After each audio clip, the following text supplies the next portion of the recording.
तुम्हाला माहिती आहे का, बीएचएम शब्द ऐकताच प्रत्येकाच्या चेहऱ्यावर वेगवेगळे एक्सप्रेशन दिसू लागतात. अरे तीच ना बीएचएमएस, तीच अवघडांच्या गोळ्या असतात, ते पेशंटला प्रिस्क्राईब करत राहतात.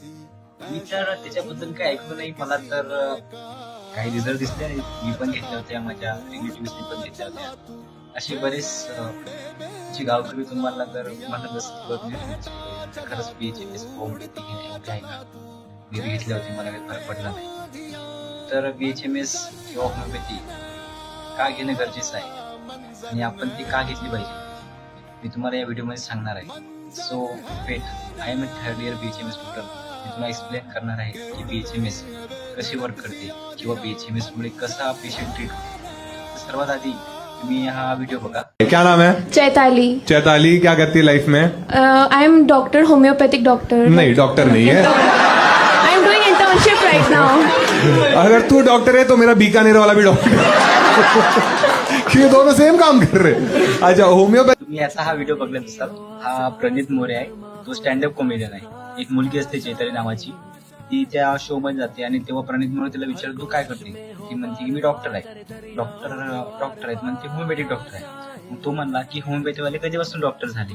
म्हणजे तो विद्यार्थी 4-4.5 वर्ष अभ्यास करून first year, second year, third year आणि फोर्थ इयर क्लिअर करून इंटर्नशिप जातो. 10-12 सब्जेक्ट, प्रत्येक इयरला 10-12 सब्जेक्ट झाला.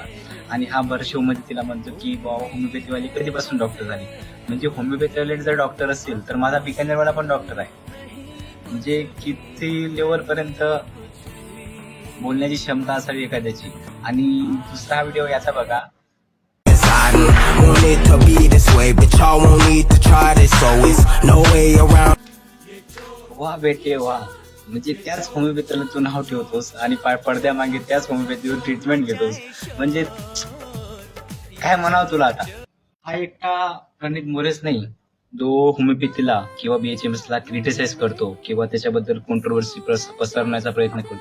असे बरेचसे युट्यूबर असो किंवा इन्फ्लुएन्सर असो किंवा स्टँडअप कॉमेडियन असो, त्याला जर त्याच्या शो मध्ये किंवा त्यांच्या याच्यामध्ये जर हास्य निर्माण करायचं असेल तर ते अशा प्रकारचे वक्तव्य करत राहतात. ओके ठीक आहे, मी मानतो बाबा तुझी होमिओपॅथी चांगली आहे, तुझी होमिओपॅथी पेशंट ट्रीट करतो. मग माझ्या जे हे होते बा की पेशंट आहेत, म्हणजे गावचे ते पेशंट आहेत, ट्रीट का नाही होत. आता याचं तुम्हाला हे सांगतो.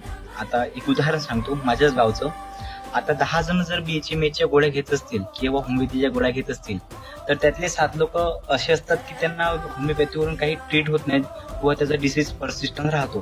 पण त्यातले 3 लोक असे असतात की त्यांना होमिओपॅथीमुळे ते टोटली क्युअर झाले होते. ते असे म्हणत होते की आयला मी सांगतो भाई, ॲलोपॅथीवर म्हणजे 1-2 लाख गेले तरी फरक पडणार झाला, आणि आता इथं आलो तुझ्या होमिओपॅथीच्या गोळ्या घेतल्या डायरेक्ट टोटली क्युअर झालो.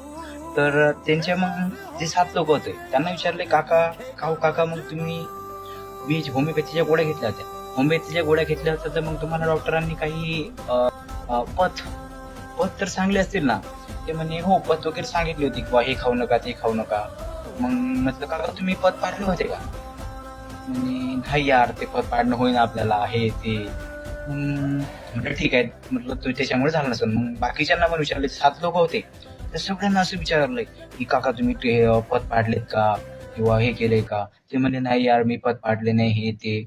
मग त्यांना मग म्हटलं होतं पथ पाडले नसतील मग तुम्ही मेडिसिन, त्या डॉक्टरने तुम्हाला मेडिसिन दिलात, ती मेडिसिन तुम्ही खाल्ल्यात का. मग ते नाही यार तुमच्या मेडिसिन खूप राहतात, सकाळ दुपार संध्याकाळ, मला आठवण राहत नाही, सकाळी खाल्ली तर दुपारी खात नाही, दुपारी खाल्ली तर संध्याकाळी खात नाही. म्हटलं काका तुम्ही आलेत बीएचएमएसला होमिओपॅथीला नाव ठेवलेत तरी सुद्धा म्हणजे पथ्य पाडणं झालेत ना, तुम्ही प्रॉपर मेडिसिन घेतले तर मग तुम्ही कशी क्युअर होसाल. विचार करण्यासारखी गोष्ट आहे यार. आता एखादा डॉक्टर तुम्हाला मेडिसिन देतो, त्यावर पथ्य सांगतो, ते पथ्य पाळणं साहजिकच आहे. कोणताही डॉक्टर जर गोळ्या देत असेल तर पथ्य सांगतेच. पथ्यही जाऊ दे, एखाद्या वेळेस पथ्य नाही राहिला तर धोका खाण्यापिण्यात काहीतरी होते, मग तुम्ही मेडिसिन तर घ्या. ती मेडिसिन सुद्धा घेतले नाहीत गावची, मग सकाळी घेतली संध्याकाळी. मग काका तुम्ही मेडिसिन घेत नाही, तुम्ही पथ्य पाळत नाही, मग तुम्ही क्युअर होताल कसे. मग ते समजा ते दुसरे 3 लोक होते, त्या 3 लोकांना विचारलं तुम्ही तर हा ती मला रुमॅटिझमचा प्रॉब्लेम होता, मी ॲलोपॅथीकडे गेलो, त्यांनी ऑपरेशन सांगितलं, लई हातपाय दुखत होते, मी त्याच्या गोळ्या घेतलो प्रॉपर, जे त्यांनी पथ सांगितले होते मेडिसिन कधी घ्यायच्या ते घेतल्यात आणि एकदम टणटणीत झालो म्हणलेत. काही टेन्शन नाही, मस्त फिरतो वगैरे, काही टेन्शन नाही. तरी मग आता तुम्हीच विचार करा, तुम्हाला या मेडिसिन बद्दल पत्ता पाडावंच लागेल ना. आणि हेच लोक असतात ते होमिओपॅथीला का नाव ठेवतात, जे आधी काय करतात, ॲलोपॅथीवाल्याकडे जातात. ॲलोपॅथीवाल्याकडे त्याला खूप मेडिसिन वगैरे घेतात, हे घेतात ते घेतात. मग आयुर्वेदावाल्याकडे जातात, आयुर्वेदाकडे जातात. मग आयुर्वेदाला म्हणतात मग माझ्या जमत नाही, म्हणजे असं आहे तसं आहे. मग लास्टला ते येतात होमिओपॅथीवाल्याकडे. होमिओपॅथीवाल्याकडे येतात, होमिओपॅथीच्या गोळ्या घेतात, नंतर नाव ठेवतात तुमची होमिओपॅथीला सुश्रावर करते. अरे बाबा, तू आधी ॲलोपॅथीवाल्याकडे गेला, नंतर आयुर्वेदावाल्याकडे गेला, नंतर होमिओपॅथीवाल्याकडे आला. तुझा तो व्हायटल फोर्स किती लेवलपर्यंत रिरेंज आला असेल, त्या रिरेंज व्हायटल फोर्सला रिरेंज होण्यासाठी टाइम तर लागेलच ना. होमिओपॅथी म्हणजे असे बरेचसे उदाहरण आहेत की जे केसेस क्युरेटिव्ह नसते ते क्युरेटिव्ह करण्याची पॉवर होमिओपॅथीमध्ये आहे. तेच तुम्हाला या पुढच्या व्हिडिओमध्ये ते एक्झाम्पल दिले, ते नक्की पहा तुम्ही. एलोपैथी में जिसका कोई इलाज नहीं होता वो यहाँ पे अच्छी तरह ट्रीटमेंट हो जाता है. पहले उसको झटके आते थे, वो कम हुए. वो किसी की सुनता नहीं था, तो अभी सुनने लग गया. वो पहले बाहर नहीं जाता था, तो जाने लग गया. 3 साल पहले उसका कोई मूवमेंट नहीं था, कुछ नहीं, उठती नहीं थी, चलती नहीं थी, बैठती भी नहीं थी वो तो पहले से. अभी लेकिन उसमें मूवमेंट आया वाला है, गर्दन भी पकड़ती नहीं थी, अभी गर्दन वगैरह पकड़ने लग गई और उठ के अपना बैठती है. कि ठीक है, डॉक्टर लोग सब दरवाजे बंद कर देते हैं, वही केसेस अंदर देखने जाते हैं.